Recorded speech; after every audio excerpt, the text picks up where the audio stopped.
ঢাকার গলি দিয়ে হাঁটছিল ছেলেটি, ধুলাময় পথ, চারপাশে ইটবালুর গন্ধ, পেছন থেকে ভেসে আসা চায়ের দোকানের কণ্ঠে বাজছিল, সারা জীবন তোমার পথ চেয়ে। ছোট্ট একটি ব্যাগ কাঁধে ঝুলছে, পায়ে সস্তা চপ্পল, শরীরে ময়লা জামা, কিন্তু চোখ দুটো টলমল করছে আশায়, স্বপ্নে। ছেলেটির নাম অনিক, বয়স ১৬। এই বয়সেই তাকে বুঝে নিতে হয়েছে জীবনের কঠিন অঙ্ক।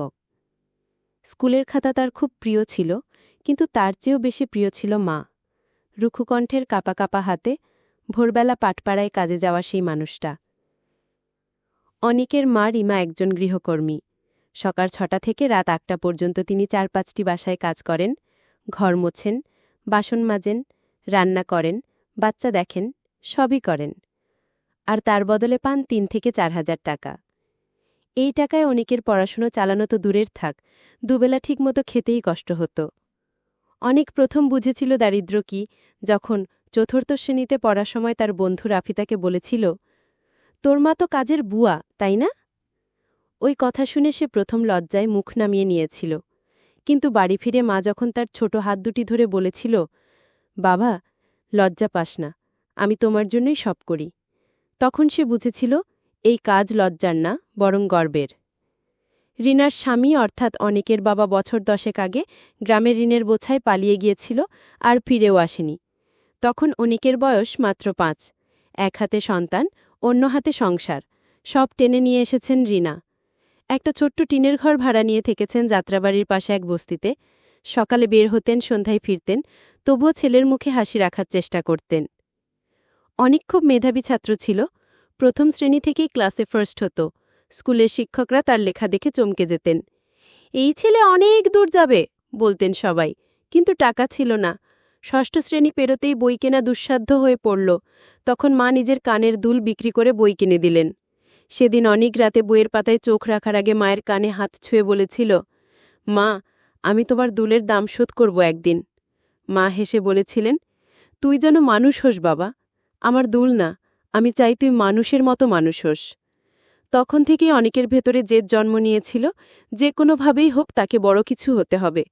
মা যেন আর কোনো দিন কারো বাসায় গিয়ে ঝাড়ু না দেন, এই স্বপ্ন সে বুকের ভেতর রেখে বড় হতে লাগল। নবম শ্রেণীতে উঠে যখন তার স্কুলের বেতন দেওয়ার ক্ষমতা রিনা হারিয়ে ফেলেছিলেন, তখন স্কুলে গিয়ে অনেক নিজেই কথা বলেছিল প্রধান শিক্ষকের সাথে। তার নম্বর আর হেডস্যারের মমতা মিলে তাকে বৃত্তি দেওয়া হয়। এরপর আর থেমে থাকেনি সে। মাধ্যমিকে জিপিএ ৫ পেয়ে পুরো স্কুলে প্রথম হল। তখন রিনা চোখ ভিজিয়ে বলেছিল, তুই আল্লাহর দান রে অনিক। তবে উচ্চ মাধ্যমিকটা ছিল সবচেয়ে বড় চ্যালেঞ্জ। ভালো কলেজে চান্স পেলেও ভর্তি হতে পারবে কিনা সেই চিন্তায় তারা দিন কাটালো। গলায় নিজের সোনার চেন ছিল রিনার শেষ সম্বল, সে বিক্রি করে অনিককে ভর্তি করালো। ক্লাস শেষে ছেলেটা নিজেই গৃহশিক্ষকতা করত আশেপাশে। দিনে ৩টা ছাত্র পড়িয়ে এসে প্রতি মাসে ২,০০০ করে আয় করত। সেই টাকায় চলে যেত পড়ার খরচ, মাঝে মাঝে মায়ের ওষুধ কেনা। এই ২ বছর ছিল তাদের জীবনের যুদ্ধক্ষেত্র। মা অসুস্থ হয়ে পড়ছিলেন, একদিন কাজ থেকে ফিরেই জ্ঞান হারালেন।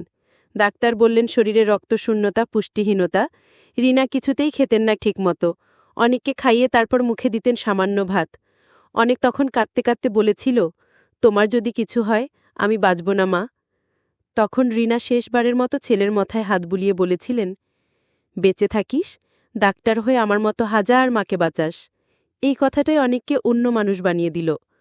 উচ্চ মাধ্যমিকে অনেক এ+ পেয়ে কলেজের সেরা ছাত্র হিসেবে পুরস্কার পেল। পুরো অঞ্চলে তার নাম ছড়িয়ে গেল। পত্রিকায় ছোট একটা প্রতিবেদন বেরোল, এক গৃহকর্মী মায়ের ছেলের বিস্ময়কর কৃতিত্ব। স্থানীয় একটা এনজিও এগিয়ে এলো তার পাশে। তোমার বিশ্ববিদ্যালয়ে ভর্তি ও পড়াশোনার খরচ আমরা চালাবো, বলল তারা।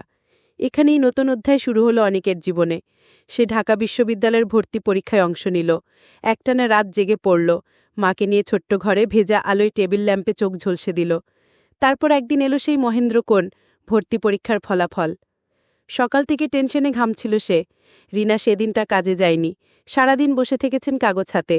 অনেকের মোবাইলে মেসেজ এলো, অভিনন্দন, আপনি ঢাকা বিশ্ববিদ্যালয়ের রসায়ন বিভাগে মেধা তালিকায় স্থান পেয়েছেন। সেই মুহূর্তে সে ছুটে গিয়েছিল মায়ের দিকে।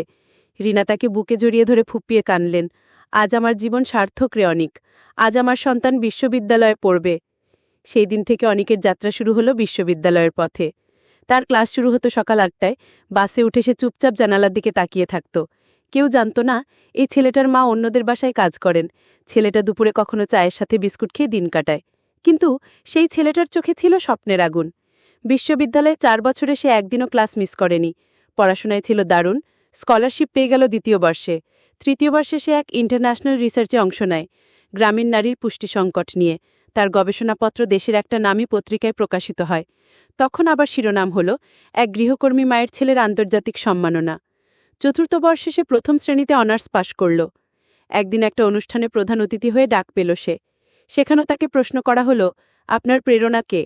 সে মাইক্রোফোন হাতে বলেছিল, আমার মা। তিনি আমার শিক্ষক, আমার রক্ত, আমার উৎসাহ, যিনি নিজের পেট খালি রেখে আমাকে বিশ্ববিদ্যালয়ে পৌঁছে দিয়েছেন। আলোড়ন পড়ে গেল, চোখ ভিজে উঠল উপস্থিত সবার। রিনা তখন পিছনে বসে ছেলের বক্তৃতা শুনছিলেন। কান্না আর গর্বে তার মুখজোড়া আলোয় ভরে উঠেছিল। এরপর অনেক সরকারি স্কলারশিপে বিদেশে গবেষণায় গেল। সেখান থেকে ফিরে দেশে একটি নামকরা প্রতিষ্ঠানে বিজ্ঞানী হিসেবে যোগ দিল। আর রিনা, তিনি এখন আর কোনো বাসায় কাজ করেন না। অনেক নিজের বেতন থেকে মায়ের জন্য একটা ছোট বাড়ি কিনে দিয়েছে। সেখানে ফুলের টব, বারান্দা আর রান্নাঘর আছে। রিনা আজও ভোরবেলা উঠে নামাজ পড়েন, ছেলের জন্য দোয়া করেন, আর মাঝে মাঝে পুরনো ব্যাগ খুলে ছেলের স্কুলের রিপোর্ট কার্ডগুলো দেখেন।